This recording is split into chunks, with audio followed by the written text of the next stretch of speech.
Donald Trump's allies in Congress taking their fight to Alvin Bragg's backyard. Today, the Republican-led House Judiciary Committee holding a field hearing in Manhattan on, quote, victims of violent crime in the Manhattan borough. The purpose is beyond simple, to try to discredit the district attorney's case against the former president. The committee chairman, Jim Jordan, leading the charge. Here in Manhattan, the scales of justice are weighed down by politics. For the district attorney, justice isn't blind. It's about looking for opportunities to advance a political agenda, a radical political agenda. Rather than enforcing the law, the DA is using his office to do the bidding of left-wing campaign funders. CNN Sarah Murray is live for us in New York with the details. Jim Jordan says the prosecutor's being political. The prosecutor says, no, actually, you're the one being political. Where are we going here?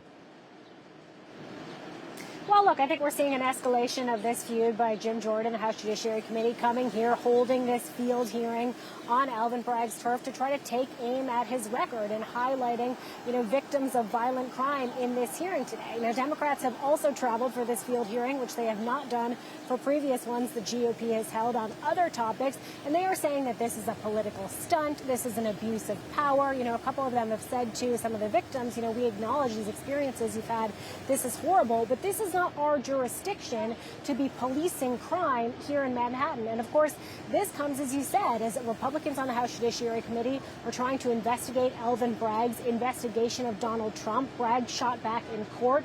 He sued them, trying to block a subpoena they sent to one of the former prosecutors who worked in the office. Today, House Republicans, via their attorneys, responded in court, saying the judge should reject Alvin Bragg's argument, arguing that what the committee is doing is essentially immune from civil lawsuits because it is part of the legislative sphere. So essentially, this is a fight that's going to keep on rolling, John. Keep on rolling. Sarah Murray for us in Manhattan. Appreciate that very much. Let's bring the conversation back in the room with our great reporters. Sarah noted the Democrats have boycotted other field hearings, just saying it's all politics. We're not going to waste our time going.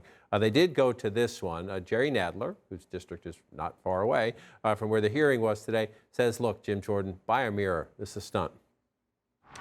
This hearing is being called for one reason and one reason only: to protect Donald Trump. It is, to use Chairman Jordan's favorite term, a weaponization of the Judiciary Committee. Jim Jordan engages in a lot of political theater in Washington, but he should know better than to take his tired act to Broadway.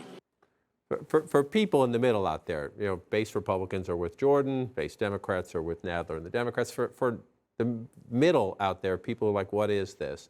It is, whether you're a Democrat or Republican, it's way outside the traditional norms. I don't know when the clock stopped on those, but the traditional norms to have a congressional committee investigating a prosecutor in the middle of the prosecution and investigation, not after the fact.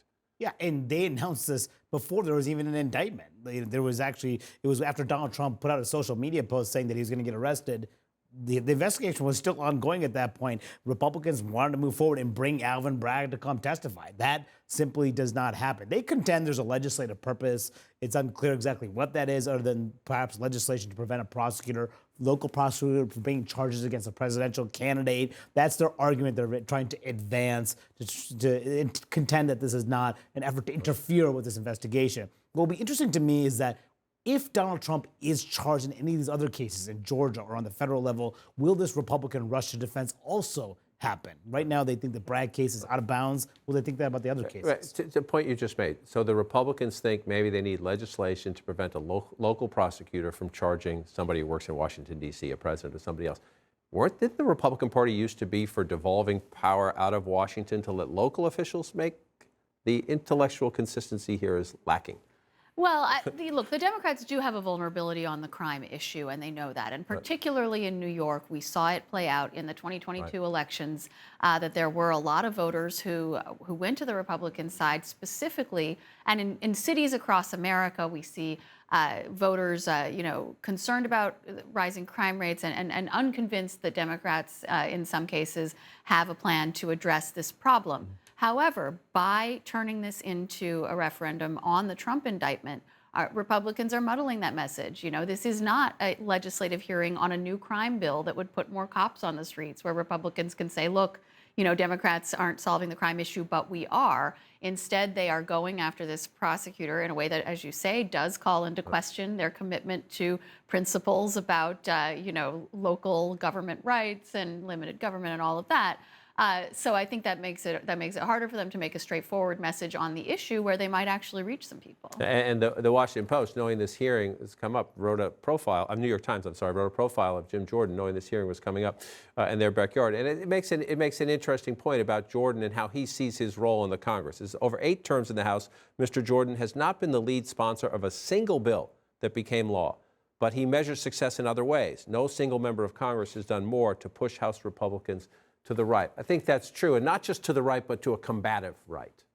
Yeah, and I mean, that's essentially what Republicans suggested, like Jim Jordan, they would do if they won control of the House of Representatives. Now, of course, they also said that there were other pieces of legislation they would pass and whatnot as well. But this is generally the sense that I think that they were sending about what they would do. You mentioned that independents, though, and people in the middle, I think that's a lot of the reason why you also see the White House not wanting to get anywhere near this. They're letting Democrats in Congress fight these battles for them. I've been hearing from Democrats that this is essentially the strategy, whether Joe Biden announces his presidential bid now or later, is to let other Democrats do this while he does things that he thinks makes him look presidential. And Jim Jordan used to be an outlier in the Republican conference. Now he's the House Judiciary Committee chairman. Kevin McCarthy and him years ago did not have a particularly good relationship. Now they have a very good relationship. McCarthy has allied himself with Jim Jordan, considered part of the inner circle. So used to be on the fringes, now very much within the Republican mainstream in the House GOP. And McCarthy's going to let him and Comer and all these other chairs do what they're going to do and not tell them what they have to do and get involved. Keeps the base happy, and most of them come from safe districts where the key to success is keeping the base happy.